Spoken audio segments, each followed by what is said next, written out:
Get this and get it straight. Crime is a sucker's road, and those who travel it wind up in the gut of the prison of the grave. There's no other end. But they never learn. Let me give you an example. I was hired to find a thief, and I did, 1,000 miles from home. But first I found a lush with a Luger, a fresh corpse in the closet, and all because the only woman in sight wouldn't play fair. From the pen of Raymond Chandler, outstanding author of mystery, comes his most famous character and crime's most deadly enemy, as we present The Adventures of Philip Marlowe.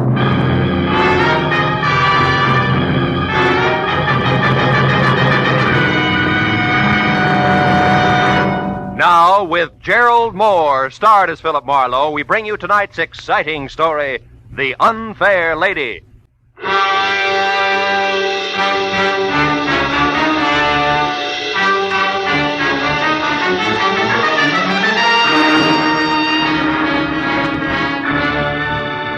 The knock on my office door was soft, almost apologetic. So when I mumbled, "Come in," I was ready for something delicate and about as self-effacing as Uriah Heep. But when the door swung open, I knew exactly how wrong I could be. The gentleman was maybe 40, gray at the temples with shaggy eyebrows and a military mustache, and built like a heavy cruiser with a pair of catcher's mitts for hands. I'm Elliot Florey, Mr. Marlowe. Mr. Ara Bjornson's secretary. Are your services available, sir? That all depends on what you and Mr. Bjornson want me to do, Florey. What's the job? Well, specifically, sir, to catch a thief. May I sit down, please? Oh, of course. Thank you. Mr. Bjornson is being robbed systematically of diamonds. Are they disappearing from a store he owns, or is somebody robbing his wife? No, Mr. Marlowe. You see, sir, Mr. Bjornson owns and operates the Bjornson Mines, the relatively new but important deposit of kimberlite pipe. Kimberlite which? Kimberlite pipe, Mr. Marlowe. Oh. The geological term of the diamantiferous blue ground which yields the minerals. Oh, of course, diamantiferous. Well, last November, sir, the 21st to be precise, you worked for Mr. Craig Norton, a mining engineer who lived here in Los Angeles. Mm-hmm. He recommended you to my employer. Now, Mr. Marlowe, will you take the job? I don't know. You still haven't said anything about the stealing itself. Is it a Bjornson representative here in Los Angeles who's coming up minus? It's Mr. Bjornson himself who's being robbed, Mr. Marlowe, at the mine proper. Oh, I see. And he wants me to, wait a minute. This diamond mine, wouldn't be in South Africa. No, sir, it wouldn't. It's at Rislo. It's a hamlet 100 miles south of Nogales. South of where? Nogales, Mr. Marlowe, is a city in Arizona, a few hours' drive from Tucson at the Mexican border. Oh, now, look, Mr. Florey, I'm a private detective in the city of Los Angeles who's at home in a barn, a back alley, or sometimes with a blonde. Not in rural Mexico. Is that clear? Oh, yes, sir, perfectly. Also, it's something that Mr. Bjornson anticipated. I refer to your reluctance to make the trip, sir. To Mr. Bjornson in Rislo, Los Angeles is the nearest metropolis where a dependable private detective could be found. To you in Los Angeles, Rislo is a new world. Therefore, Mr. Marlowe, these papers. The first is your plane reservation, De Luxe Passage, leaving tonight for Nogales, where you will be met and chauffeured across the border to Rislo. You know, you tossed that off like it was transferring from the red bus to the E-car downtown. It's less complicated, sir, I'm sure. It is? Now, these other papers, Mr. Marlowe, are both checks, each for $500. One is your fee, and the other for expenses, not including your air travel. Your decision, sir. Oh, well, my decision, Mr. Florey, is that for $500 plus, Rislo is plenty cosmopolitan for me. I'll go. You'll go? I'll go.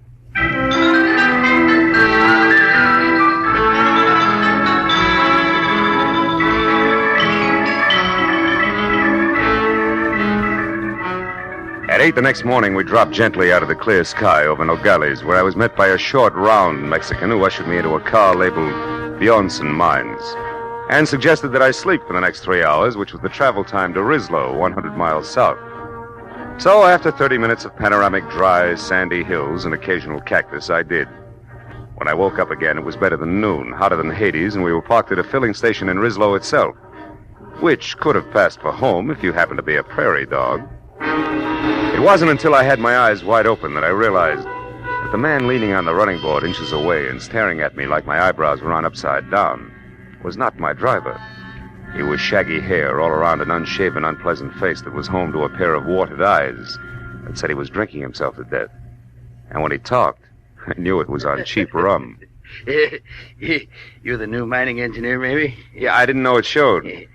Since you're an American, that means you gotta be an engineer. Oh. No other Americans come out this way. I'm American myself, you know, from Philly. Good old Philly. Yeah, it's a great town. What's for sale? Hot transits? No, just being friendly. Name's Calder, M.J. Calder. I'm staying over at the Granada Hotel for a while, first floor rear. Why don't you look me up some night, any night along about 8? I used to be an engineer myself. Might chew fat a while. Yeah, we might do that. So, well, I'll look forward to it. So long, pal.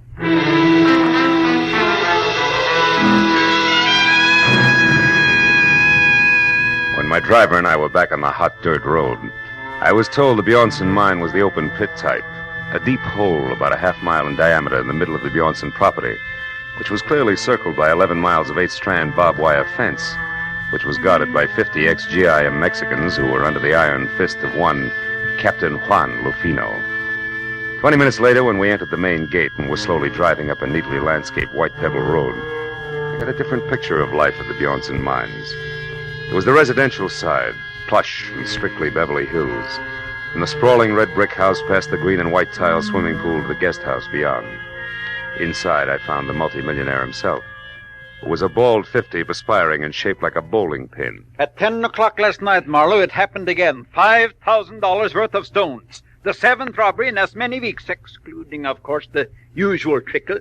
The usual trickle? $1,000 or maybe $2,000 worth a month. That stealing nobody can stop. The natives, the guards, visitors, everybody. But most of them we catch, Marlowe, because in the first place, our policing is very thorough. And second, to steal a rough diamond is one thing, but to get rid of it is something else again. Well, tell me, Mr. Bjornson, these big thefts you're concerned about, do they all have anything in common? Yes. 2 things, Marlowe. They always occur at night, and they are the work of somebody who knows my habits and has a good knowledge of the inside of my house. The big safe is never bothered. It is always some drawer or cabinet where I am keeping stones temporarily. I see. And, Mr. Bjornson, has anybody ever seen this thief? Last night, Helen Austin saw what could be the man running through the grounds at about 11 o'clock. She said he was tall with a lot of wavy hair. She said that he was not the Mexican. Oh, by the way, Marlowe, Mrs. Austin and her husband are staying in the guest house where you will be put up. He works for you, Mr. Bjornson? No, Kelly Austin has a mine of his own about 5 miles from here. Smaller than ours, but rich, nevertheless. Oh, this will be Captain Lufino. Don't mind if he appears unfriendly, Marlowe. He considers your presence here a personal insult. Come in.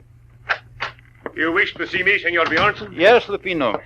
This is Mr. Marlowe, the detective.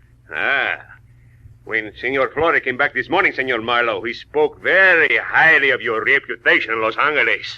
Mr. Flory only talked to my friends in Los Angeles, Captain. Now, Mr. Bjornson, you were telling me about the Austins. Yes, they have been with us for 2 or 3 months now, while their new house is being constructed at their own mine.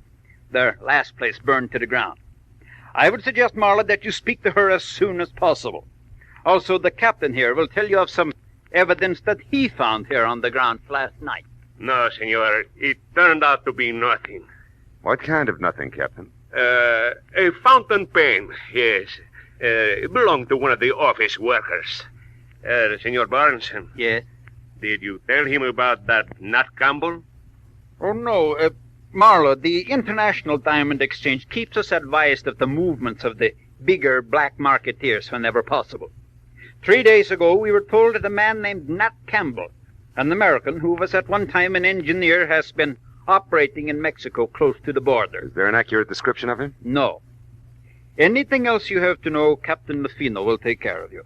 Also, I am sure that the captain will be glad to show you to your room at the guest house. Sir, it will be my pleasure to assist Senor Marlowe in any way I can. This way, Senor, please.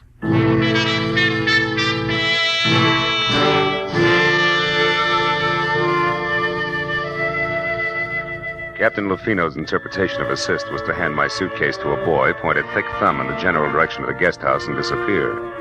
So after thanking him for his trouble, I went to my room, unpacked, changed into a dry shirt, which was damp again in 3 minutes, and then started for the suite on the opposite side of the building, where I'd been told I could find Helen Austin. But when I was halfway to a screen door, I stopped at the sound of a raised voice that I'd heard before. It was Mr. Elliot Florey, who was about to leave and unhappy about the whole thing. When I was close enough to see Mrs. Austin, I could also see why. That it, Helen? The lady was blonde, deeply tanned, just a shade off beautiful and almost dressed in a white linen shorts with halter to match. I told you Elliot, last stop night. it. Why You're do you... behaving like a fool. Oh, am I? Well, you just wait a bit, my dear. We'll see who the fool is around here. Oh, yes. Marlowe, what are you doing out there? Calling on Mrs. Austin. Why? Do I need a visa, Florey? No. No, Mr. Marlowe. You don't need a visa. You don't need anything. Well, come in, won't you? Elliot was just leaving. Yes, I have to be running along. I'll see you later, Helen. I can't wait. Well, sit here, Mr. It's Phil, isn't it? Phil Marlowe? Mm-hmm. Nice name. You know, Phil, I don't often get to see a new face around here, so anything I can do for you will be a pleasure. Mm-hmm. I'm sure the pleasure will be all mine. But aren't you afraid you'll catch cold? Why? Don't you like this? I made it myself. I do most of my things, you know. Regional styles are too far behind New York to suit me. My husband, Kelly, says I'm clever. Better than that, Helen. Kelly, what? You're resourceful. You startled me. Darling, this is Philip Marlowe. I know. Ira told me you were with us, Mr. Marlowe. Can I be of some help, possibly? No, not at the moment, Mr. Austin. Right now, I'm only interested in knowing if your wife here can add anything to a description of last night's stranger. Can you, Mrs. Austin? Why, no. If there were anything else outstanding about the man, I certainly would have told Ira. No doubt. But what about the run-of-the-mill things? His dress, the way he walked. Like most men, Marlowe, he wore one pair of pants, one shirt. He had only one head. Also, like most men, he smelled of liquor. Rum, maybe? We all drink rum here. How about joining us in some? After dinner? Long about 8? Thanks, but long about 8, I've got to be back in Rislow to see Mr. Calder. Ever hear of him, Austin? Why, no. Should I have? I don't think so, no. He'd have very little in common with you people. With one exception. Which is what, Phil? Rum, Mrs. Austin. He's crazy about it.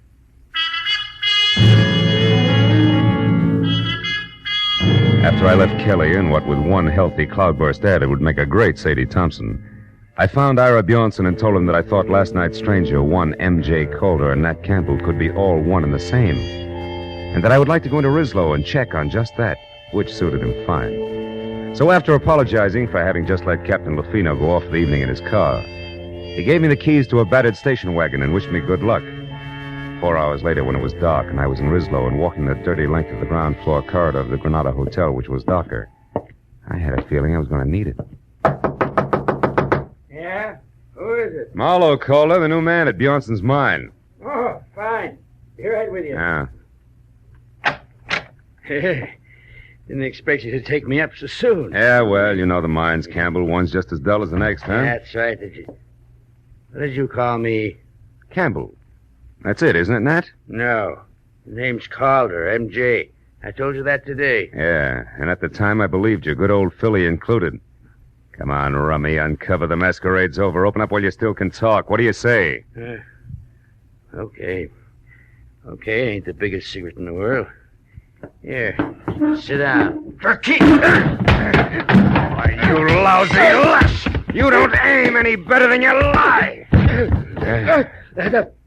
I had enough, I tell you. All right, we'll see. Now, come on, get up. We'll start all over again after we check you once. Yeah. The kind usually has a nasty Luger tucked away someplace. All right. Now, what do you know about... Hey, Campbell, that stuff over there seeping under the closet door. The color isn't right for rum, brother. It's too red. Well, Captain Lufino. Yeah, he said, Marlowe, so don't move. You'll be right with him. Yeah, you see, I was right, Campbell. Your kind always has a nasty Luger someplace. Marlowe, I didn't do that. I didn't kill him. Oh, yeah, sure. He committed suicide in your closet and closed the door as a gag, I suppose. That's enough. I don't try to be funny. I didn't even know he was here. I was out. When I come back, I found him. Campbell, that line retired with a flintlock rifle. If you hadn't parboiled your brains in fusel oil, you'd realize it. But it's the truth. I'll tell you what the truth is, cousin. Lufino had a piece of evidence that tabbed you as being out of Bjornson's mind last night at 11 o'clock. But he passed it off as a fountain pen that meant nothing because he resented me horning into his territory. Then he came here alone to put a pinch on you and get the credit. Only you dropped him instead. That's a lie. And I can prove it with the best witness in Mexico, next to Bjornson himself. Who are you talking about? One Mr. Elliot Flory, that's who. I was in the Cafe Quilota last night at 11, and Flory saw me there. No dice, Campbell. Flory didn't get in from Nogales until this morning. You're pretty seedy for a big city boy. Yeah? You can check the bartender at the cafe and see if I'm not right. But right now, I'm going to put you away so I can get out of here. Turn around and walk slow. Out the back way and down the stairs. Go on. Move. What are you going to make my murder look like? Robbery? Don't act so brave. You'll live because I figure you'll clear me one way or another, whether you like it or not. Now, hold it. That's far enough. Now open that cellar door. Okay. When you get out, don't waste time looking for me. I won't be around. So long, countryman. Don't hurt yourself. Go down!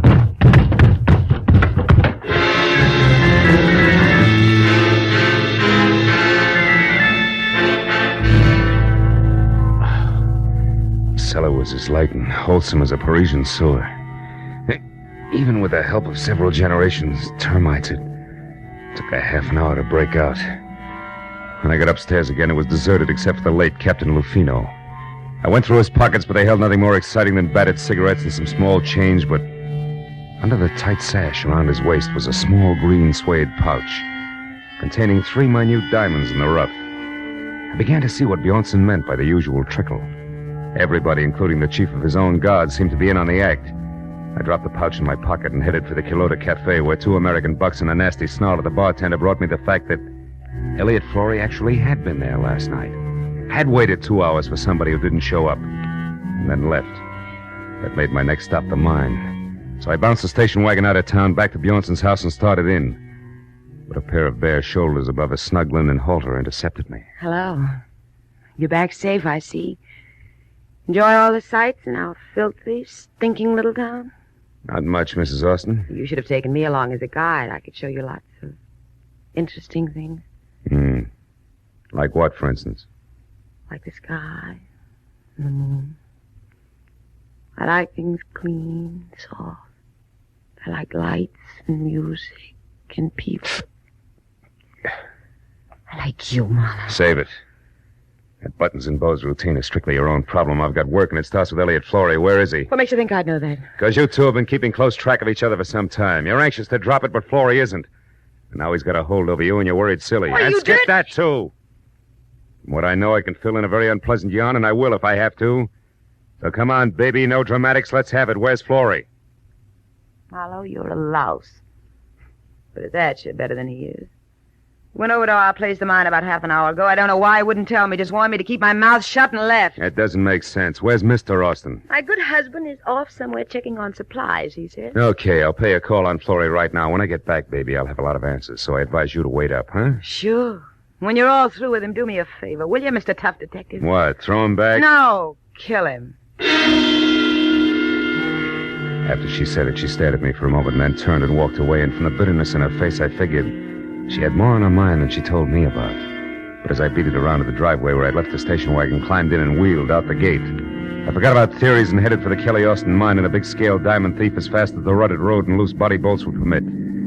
I'd barely gotten out of sight of Bjornson's house, where from somewhere out of the truckload of shadows I was hauling in the rear end of the station wagon, the muzzle of a gun was shoved hard against the back of my neck and held there. Pull over and stop, Mr. Marlowe, but don't take your hands off the wheel.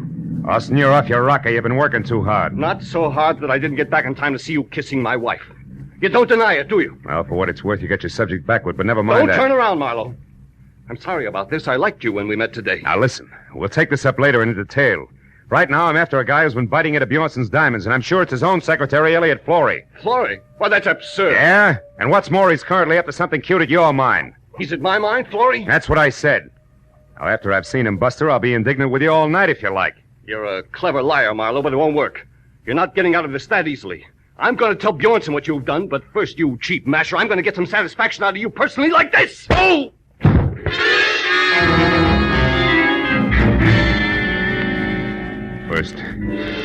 First one side of my head, and then the other exploded like Roman candles. But I fell a long way out of the car door to the road. And I finally stopped falling and started back to my feet. I had a double handful of Mexico in my mouth.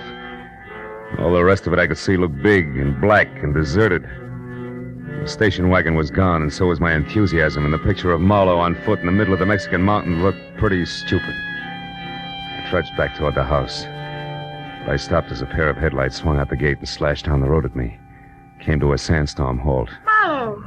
Marlowe, what happened to you? It's a long story, Mrs. Austin. The less you hear about it from me, the better for all of us. What do you mean? That Kelly, your husband, was watching when you wanted to show me the Mexican sky and the moon. Up there at the house. He was just a teensy bit irate about it. Oh, is that all? That's enough. What about Florrie in the mine, Marlowe? How should I know? I got tangled up as a heavy in this corny gaslight melodrama. Wait a minute. Did you put that jacket on since I saw you last? No, what's the matter? Come over here in the light. Come on! Sure. Now, listen, Helen. You told me once sewing was your hobby. Did you happen to make this item yourself? Yes, Simon. What's so important about that? It's a long shot, but if it pays off, I'll catch both a killer and a diamond thief. I'm going to borrow your car, beautiful. Wait a minute. I'm coming with you. No, you're not. I've got to get Florrie and stop a murder, and that takes a different kind of speed than you've got. So long, baby. With every jolt of the car, another Roman candle went off in my head, but I kept the gas pedal jammed to the floor until I saw the turn-off sign for the Austin mine. Then I cut the lights and pulled over. It was 400 yards up the side road to the gate where a Mexican sentry in a battered sombrero leaned against a post on a barbed wire barricade. I skirted him and followed a path outside the fence until I found the landmark I was looking for. There was another sombrero, and a few feet away, sprawled out, sleeping soundly from a blow on the back of his head, was its owner. 2 strands of the barbed wire had been cut, so I crawled through and up to the edge of the big pit. It looked black and bottomless, until a tiny flicker of light down deep inside winked on for an instant, and then went out again. That was my cue. But I was 15 tooth-and-nail minutes playing mountain goat on tiptoe down 150 vertical feet of ladders and catwalks before I was near the bottom and close enough to hear a pick biting hard clay. When it stopped suddenly, so did I, and listened with my .38 clenched in my hand. But Florrie had been surprised by someone from the bottom of the pit, not by me. Austin, how did you... No, don't shoot, Austin, please. Why not, Mr. Florrie? You found what you were looking for, didn't you? Didn't you? Yeah. Yes, I did. And what precisely did you find? My mine has run out? That it's worthless? That I've kept it going only with stolen diamonds? That's right. I suspected it. Now I know. You're the one who's been stealing from Bjornson. You bring the diamonds here, you salt your own ground with them, and then remine them as fresh stone. And get the full market price, yes. But what do you hope to achieve with this information now, Mr. Florrie? You realize that I have to kill you? No, wait. I have nothing against you, Kelly. In fact, I have a proposition to offer you. You're in a poor position to bargain, but go ahead. Now, you'll never get away with killing me. Won't I? I got away with one murder. Bruno. He would have found out about me eventually because I made a mistake last night. But that sot Campbell will take the blame for him. And right now, you're just another trespasser, so make your offer. Make it good. Go on, go on. All right. I promise you, no one will ever know about this. If you'll get out of Mexico and leave Helen here with me. You dirt! I'm not going to shoot you, Florrie. I'm going to strangle you with my bare hands! I ought to turn my back and let you. Gas goes out. Drop it, Austin. Stand still, both of you. No, it's too late for that! You hit him, Marlowe. You got him. I think he's dead. Yeah. And I got something for you, Florrie. I hope I can get the slime off my fist.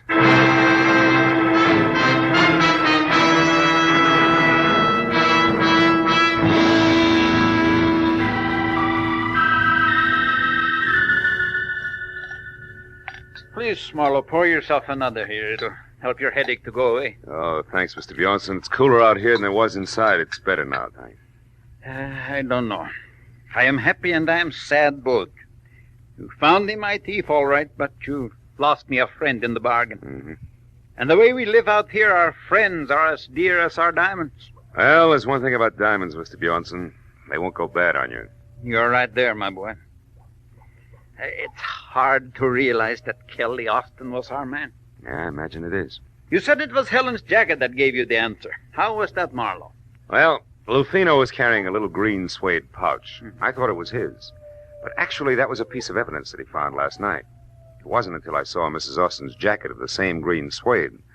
But I realized the pouch must have been made from the scraps left over from the jacket. I see. And since the wife sewed the jacket herself, that made the husband the logical owner of the pouch. That's right. You know, in a way, you might say Helen's responsible for the whole mess. How do you mean, Marlowe? Well, it all adds up like this. Helen wanted diamonds bad. Her husband started stealing for her. Things went well until he almost got caught. That was last night, huh? That's right. Running across the lawn, Kelly dropped the little pouch. Lafino, who caught sight of him, followed and found the pouch with the 3 diamonds. But Captain Lafino thought Campbell was the thief and went to Campbell's quarters in Rislow to force a confession out of him. Mm-hmm. Kelly followed him, killed him before he learned too much, knowing that the rum-soaked Campbell would take the rap. That Austin woman, she's got no business here in this desolation. She loves diamonds, but not in the rough. No. She wants them around that beautiful neck of hers, with big city lights bouncing off them in all directions. But the lady wouldn't play fair to get them. She's packing now. And Mr. Flory has already left bag and baggage. Even Lafino is gone now. You know, it's going to be lonely around here, Marlowe. I couldn't prevail on you to stay over a while. No, Mr. Bjornson, I'm afraid not. I'd probably catch myself picking little pebbles out of every clay bank I found. And the first thing you know, I'd be stuck here, too. Besides, what would Hollywood Boulevard do without Marlowe? And vice versa.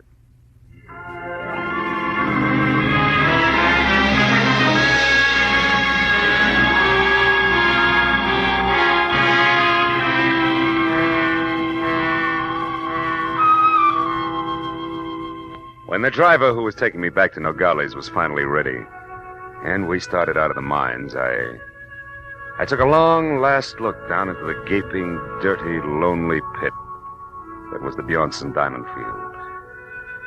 And then, as we headed north and for the border, I settled back and thought about my own diamond field. The one that stretched out for 50 miles from the San Fernando Valley to Long Beach in blazing brilliance. Yet, in its own way, I knew it was just as dirty, just as lonely, and just as tough as the pit at Rislow. But it was my hometown.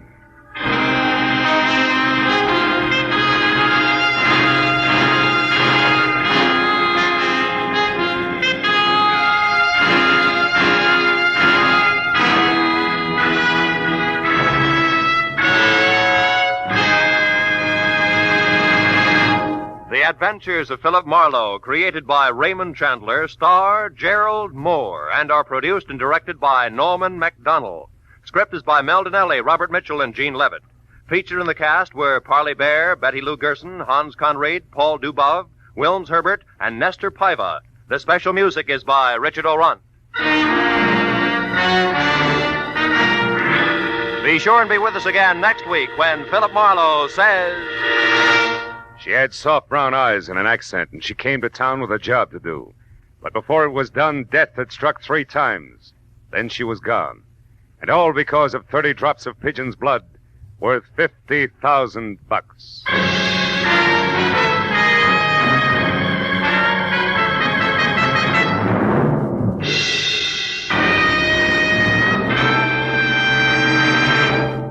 Later this evening on CBS, you'll hear a voice saying quietly, "A tortoise told a household pest, goodbye, goodbye." And MD said, "You'll pass the test up in the sky." Those words are a magic key to $53,000 in cash and prizes. Like to take a try at it? Then be waiting for Sing It Again, CBS's hour-long fun fest of music, laughter, and wonderful songs, later tonight on most of these same CBS stations. This is Roy Rowan speaking.